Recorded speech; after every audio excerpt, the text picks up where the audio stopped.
Hello, আসসালামু আলাইকুম। কী অবস্থা সবার, কেমন আছেন? আজকের রান্নাটা একদম গ্রামের রসুই ঘর থেকে শুরু করে দিয়েছি। গ্রামের রান্নাঘরকে অনেকে রসুই ঘর বলে। একদম আজকে রসুই ঘর থেকে চলে এসেছি। আজকে কী কী রান্না হবে সেটা আপনার সাথে শেয়ার করব। পেঁয়াজ বাটা দিয়ে ভালো করে কষিয়ে নেওয়া হচ্ছে। আমাদের গ্রামের বেশিরভাগ রান্নাগুলো কিন্তু পেঁয়াজ বাটা দিয়ে করা হয়।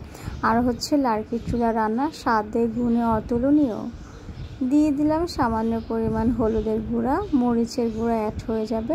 মানে এখন যা যা মশলা লাগবে সব দেওয়া হবে। পরিমাণ মতো একটু ধনিয়ার গুঁড়াও দেওয়া হবে।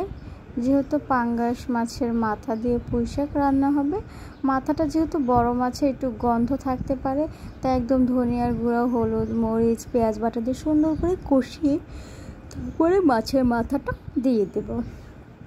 শাকটা যেহেতু নরম, আলুটা হতে সময় লাগবে, তাই আলু আর মাছের মাথাটাকে একসাথে কষিয়ে নিব। একটু পানি দেওয়ার কারণ হচ্ছে গ্রামের চুলোগুলোতে মানে কষানো গেলে একটু পানি দিয়েই কষাতে হয়।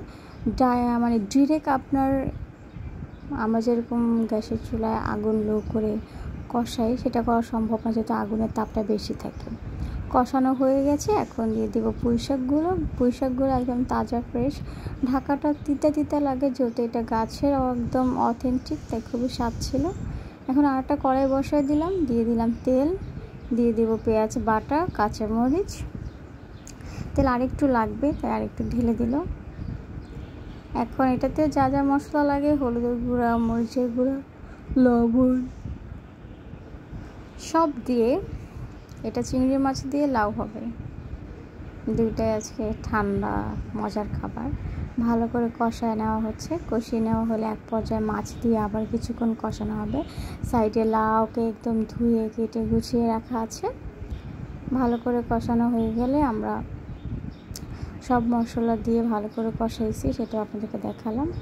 সাইডে আবার ভাতের জন্য পানি বসায় দেওয়া হয়েছে। গ্রামে কিন্তু ভাতটাকে পানি গরম করে রান্না করা হয়, আর চালটাকে ধুয়ে ভালো করে পানি ছেঁকার জন্য রেখে দিলে এতে চালটা এতটাই ভালো হয় যে ভাতটা ঝরঝরে হয়।